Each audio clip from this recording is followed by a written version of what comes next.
This is Indiana Weekend, some of the most interesting people and places from around our region. These are the stories you won't always see on the regular news, voices you won't always hear elsewhere. I'm John Strauss. This is a kind of news magazine show with stories just a bit off the beaten path.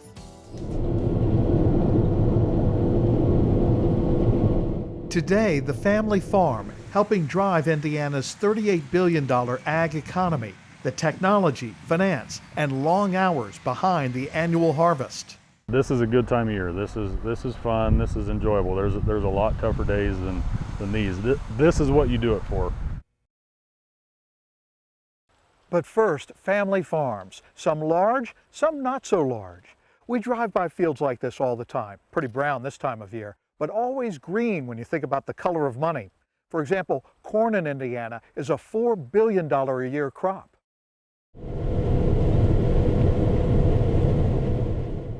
From his seat high up in a combine, Adam Howell looks at another grain harvest, soybeans in this case.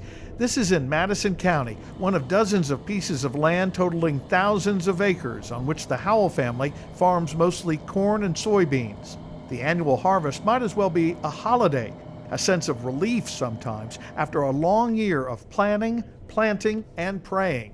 It's just the culmination of everything you've done for about 18 months or 24 months.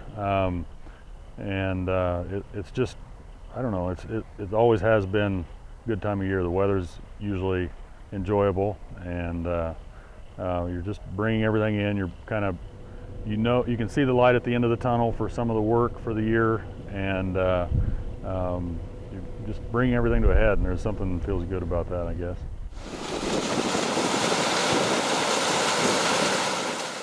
We're harvesting beans today. We're obviously starts at the front end that you can see that with the cutter bar, and it just takes the whole plant, takes it in the big head and brings it into the throat, or what we call the feeder house, and then goes into the main box part of the machine and is separating the grain from the chaff, as they say, and we're spreading the straw or chaff back out on the field.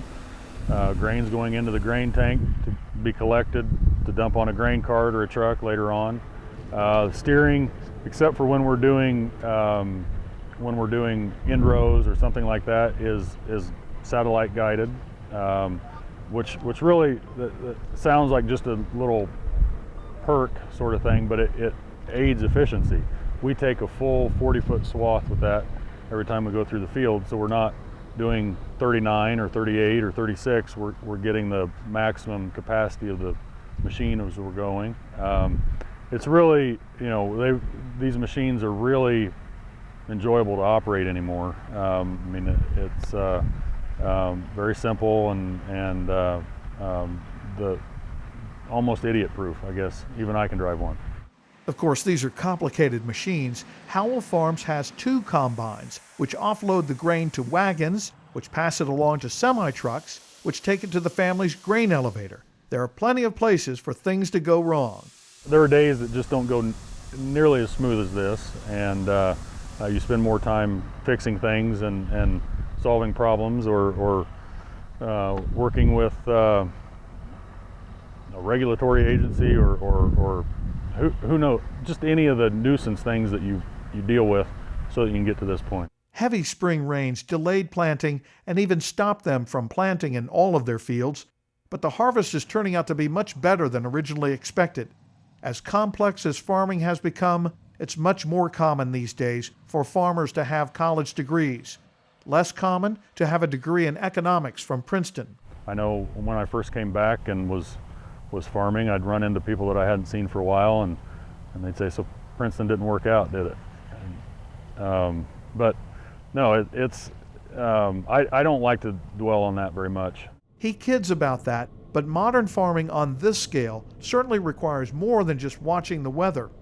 I don't know that it's more complicated than it ever was, but the scale of it is much larger these days, and so that brings in a lot of different management aspects. I guess there's human resources, agronomy, inventory, financial management, risk management, public relations.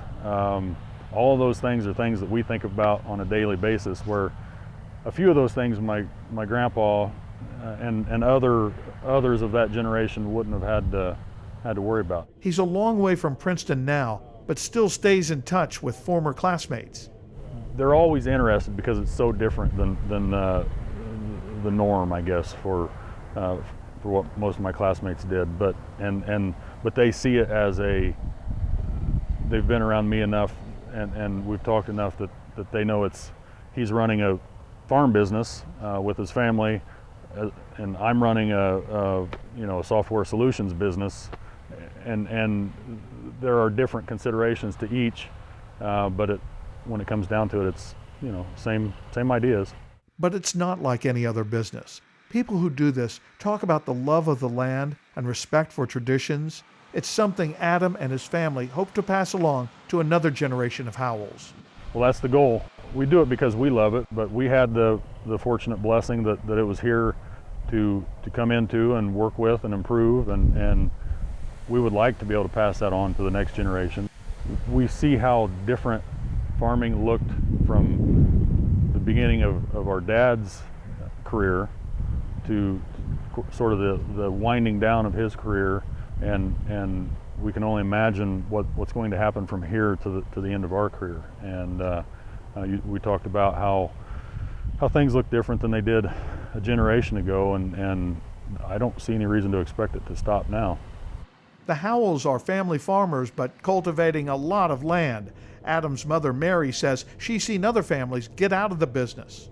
Family farms are rapidly consolidating, have been for a long while, but I think the pace has quickened in the last 20 years for sure. And the number of farms has, in the last census, I think the total number had increased slightly, but they were all on the very small side. And the number of larger farms has also increased slightly, with those in the middle decreasing, because you either have to become very large and efficient to survive, or you have a job someplace else and you earn your income in town at a different job, and then you farm a little on the side, sort of a hobby or something that you were left with by a parent and you didn't want to completely leave, and so then the middle is just kind of not there anymore. Mary got a nursing degree from Ball State and took a course in accounting. She and her husband David started the business in 1972. David and their two sons have degrees in economics, which is also good preparation for farming. It plays a role. We have to be able to survive. We have to produce efficiently. There's so much competition locally, but globally, and so American farmers have to be. We have to be as efficient as possible. We don't stay in business if we're not, and we don't have a product that is desirable for the rest of the world, for our customers. It's an international business. Grain buyers from Japan recently visited to talk about a deal. Now they're trying to expand their vegetable operation, looking at the possibility of new lighting systems for indoor growing. All of it is a long way from where they started. We owned nothing. We had a pickup truck and a car. And so then we rented 300 acres from neighbors, and David borrowed money from his grandparents to put a down payment on the first tractor. So that's how I started. They had some good years in the 70s, but nearly lost it all in the farm crisis of the 1980s.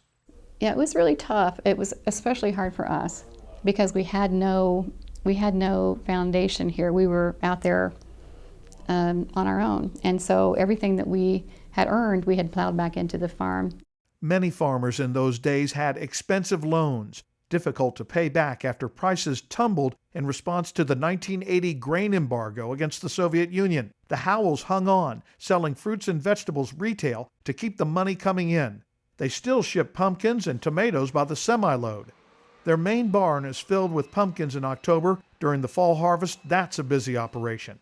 Nearby, truckloads of corn and soybeans roll into their grain elevator. About 1,000 acres are dedicated to the vegetables. We love growing the corn and soybeans because it's easy or easier.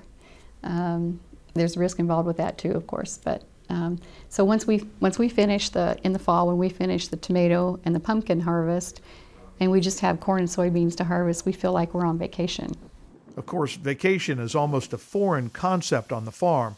So are normal working hours for farm kids, including the Howell boys when they were growing up. In high school, they would go, they all were in sports, and they had 2-a-day practices for football. So they would get up in the morning, go to early practice, come home, change their clothes, go out and work, whatever we had to have done that day. Then they would have some lunch, they would put their football clothes back on and go back to practice in the afternoon, where most of their friends, not that they were lazy or anything, it was just a different life, a different world for them. Most of their friends had gone home, rested for that period of time, and that's an example of the things that they did. She wouldn't have been surprised if their children, seeing all the work that's involved, had decided to leave the farm. We encouraged them as they were growing up to look outside, to look at all the educational opportunities that were available to them. And so by encouraging that, we knew that there was a risk that they might not come back, because not only was there a lot of hard work here at home, but there was a bigger world out there than Middletown, Indiana. And so they all saw that, they took advantage of that opportunity, they went far away from home. Even after seeing opportunities in the rest of the world, all 4 Howell children came back to the farm, though Mary's not sure why. I can't explain that. I am grateful for it, and I know that there's a lot of our faith put to work there, but I don't have any other explanation for it. So by rights, they should be doing something else. They could have been, but instead they're here making this better.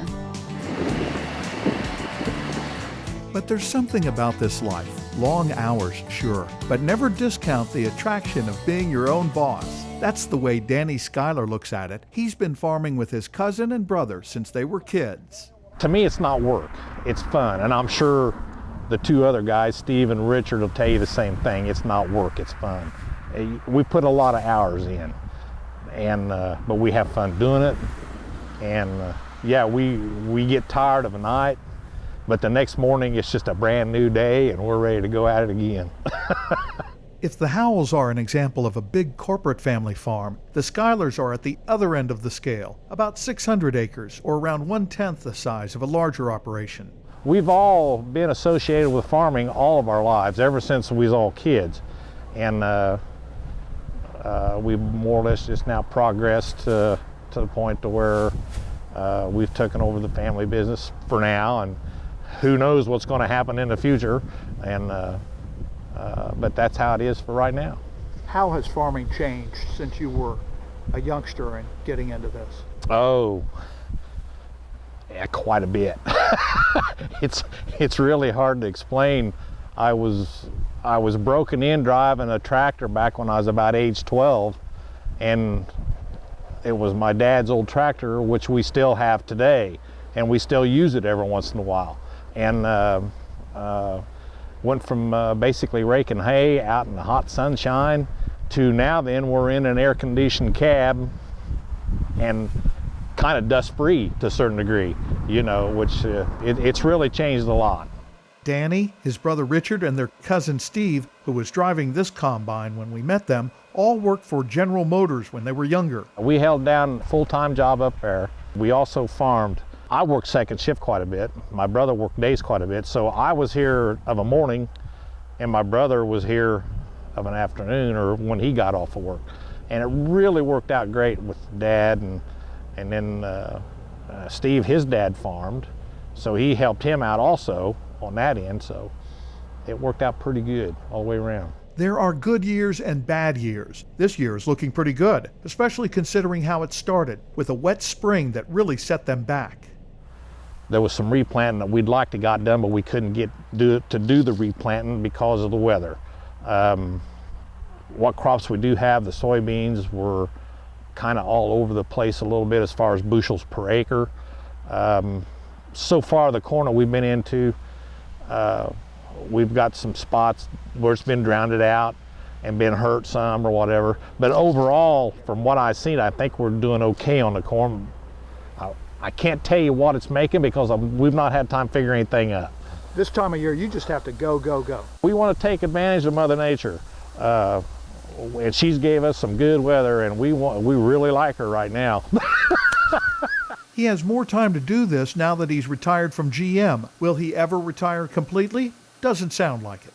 I just love it. When you're on a tractor or you're up in the combine and you can look out over everything and you may see a fox off in the distance or whatever, you're going to see a lot of things out here that a lot of people's not going to see.